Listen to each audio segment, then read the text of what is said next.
Bir an için şunu hayal edin. Yarın sabah telefonunuza bir e-posta geliyor. Gönderen yok, açıyorsunuz. Ve içinde sizin fotoğrafınız var. Sorun şu ki, o fotoğrafın çekildiğini hiç hatırlamıyorsunuz. Bir hafta sonra bir tane daha geliyor. Sonra bir tane daha. Ve her fotoğrafta ortak bir detay var. Sizi izleyen biri. Başta bunun kötü bir şaka olduğunu düşünüyorsunuz. Polise gidiyorsunuz, adres değiştiriyorsunuz, hayatınızı değiştiriyorsunuz. Ama fotoğraflar gelmeye devam ediyor. Ta ki bir gün fotoğraftaki kişinin aslında kim olduğunu fark edene kadar. Ve o an bütün hikaye tamamen değişiyor. Çünkü bazen sizi takip eden kişi bir yabancı değildir. Bazen henüz tanışmadığınız birisidir. Bugün izleyeceğiniz hikaye her hafta kendi fotoğraflarını alan kadın ve finalde ortaya çıkacak gerçek bütün olaylara farklı gözle bakmanıza neden olacak. Eğer gizemli hikayeleri, beklenmedik sonları ve sizi son saniyeye kadar ekrana kilitleyen olayları seviyorsanız videoya başlamadan önce kanala abone olmayı ve videoyu beğenmeyi unutmayın. Şimdi ışıkları biraz kısın ve hikayeye başlayalım. Emily Carter 32 yaşında, sakin bir hayat yaşayan sıradan bir kadındı. Amerika'nın küçük ve huzurlu bir kasabasında tek başına yaşıyordu. Bir yayın evinde editör olarak çalışıyor, işten eve geliyor ve günlerini sessizce geçiriyordu. Onu diğer insanlardan ayıran hiçbir özelliği yoktu. En azından kendisi öyle sanıyordu. Ta ki o ilk e-posta gelene kadar. Bir pazartesi sabahı bilgisayarını açtığında gelen kutusunda yeni bir mesaj gördü. Gönderen kısmı boş görünüyordu. Ne bir isim vardı ne de bir e-posta adresi. Sadece tek kelimelik bir konu satırı vardı. Bak. Emily merakla maili açtı. Mesajın içinde tek bir fotoğraf eki vardı. Fotoğrafta kendisi vardı. Emily ilk başta bunun eski bir fotoğraf olduğunu düşündü. Ama birkaç saniye sonra donup kaldı. Çünkü fotoğraf bir gün önce çekilmiş gibiydi. Üzerinde dün giydiği mavi kazak vardı. Elinde market poşetleriyle evine doğru yürüyordu. Fotoğraf uzaktan çekilmişti. Emily'nin o an çekildiğinden haberi bile olmamıştı. İlk düşüncesi bir arkadaşının şaka yaptığı oldu. Fotoğrafı kaydetti ve işe gitti. Fakat akşam eve döndüğünde huzursuzluk hissi geçmemişti. Kim onu takip ediyordu? Ve neden? Bir hafta geçti. Pazartesi sabahı aynı saatte yeni bir e-posta geldi. Gönderen yine görünmüyordu. Emily titreyen elleriyle mailleri açtı. İçindeki fotoğrafı görünce yüzü bembeyaz oldu. Fotoğraf birkaç gün önce çekilmişti. Emily bir kafede oturuyor ve telefonuyla ilgileniyordu. Fotoğraf yine uzaktan çekilmişti.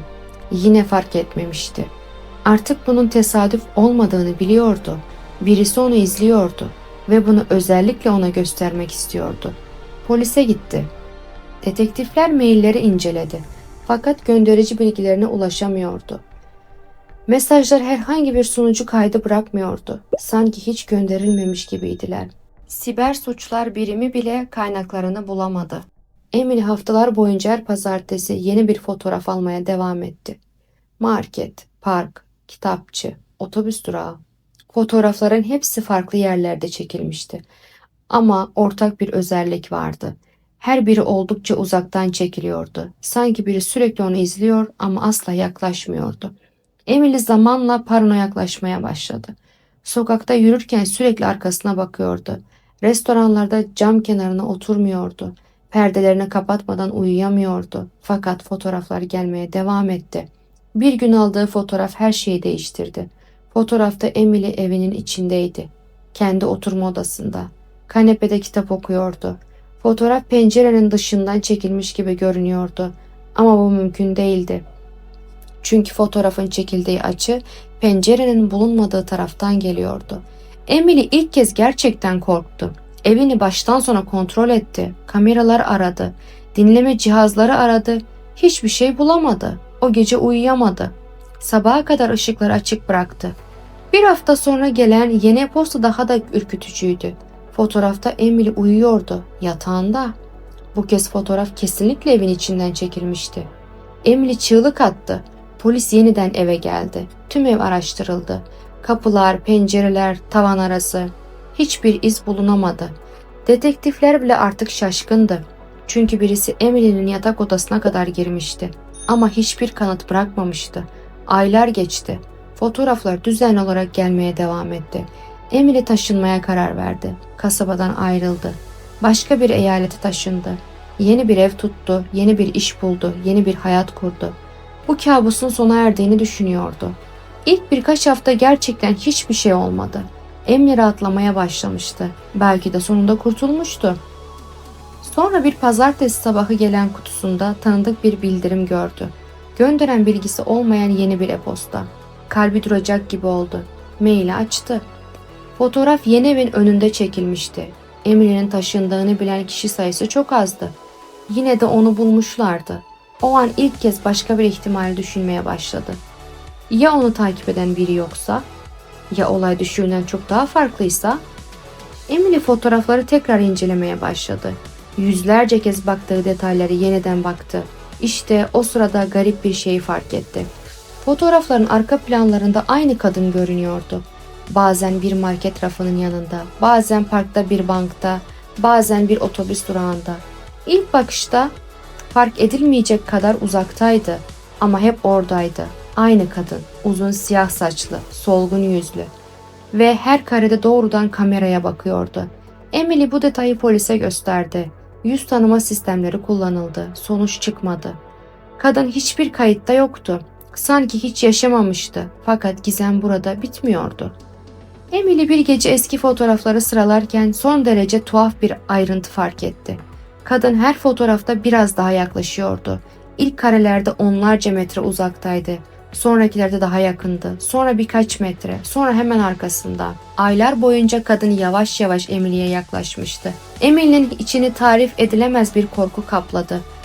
Bir sonraki e-postayı beklemeye başladı ve sonunda o pazartesi geldi. Maili açtı. Fotoğrafı gördüğü anda nefesi kesildi. Fotoğrafta Emily vardı. Masasında oturuyordu. Ama bu kez siyah saçlı kadın tam arkasında duruyordu. Yüzü ilk kez net görünüyordu. Emily fotoğrafı ekrandan düşürecek gibi oldu. Çünkü o yüzü tanıyordu. Kadın kendisiydi. Daha yaşlı hali. Yaklaşık 20 yıl sonraki hali. Aynı gözler, aynı yüz. Sadece yaşlanmıştı. Emily günlerce bu gerçeği anlamaya çalıştı. Mantıklı hiçbir açıklama yoktu. Fakat birkaç gün sonra yeni bir e-posta geldi. Bu kez fotoğraf yoktu. Sadece tek satırlık bir mesaj vardı. Fotoğraflara dikkatli bak. Ben seni izliyorum. Seni koruyorum. Emily'nin elleri titremeye başladı. Mesajın altında tek bir imza vardı. Mistik. Bu kelimeyi daha önce hiç duymamıştı. Fakat araştırmaya başladı. Eski gazeteler, arşivler, kayıtlar. Haftalar süren araştırmalar sonunda şaşırtıcı bir bilgiye ulaştı. Yıllar önce aynı kasabada yaşayan başka insanlar da benzer e-postalar almıştı.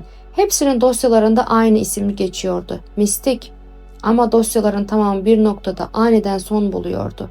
Sanki birileri kayıtları silmişti. Emily gerçeği öğrenemeden aylar geçti.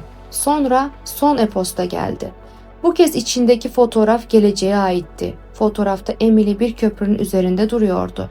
Köprünün korkulukları kırılmıştı. Fotoğrafın altında tek cümle yazıyordu. Perşembe saat 18:43. Emily o gün belirtilen yere gitmedi. Saatlerce evinde kaldı. Fakat televizyonu açtığında haberlerde aynı köprünün görüntülerini gördü. Şiddetli bir kaza olmuştu. Köprünün bir bölümü çökmüştü. Çok sayıda insan yaralanmıştı. Emily'nin yüzü bembeyaz kesildi. Eğer gitseydi belki de o da orada olacaktı. O günden sonra hiçbir fotoğraf gelmedi, hiçbir e-posta gelmedi, hiçbir mesaj gelmedi. Sanki her şey sona ermişti. Aradan 3 yıl geçti.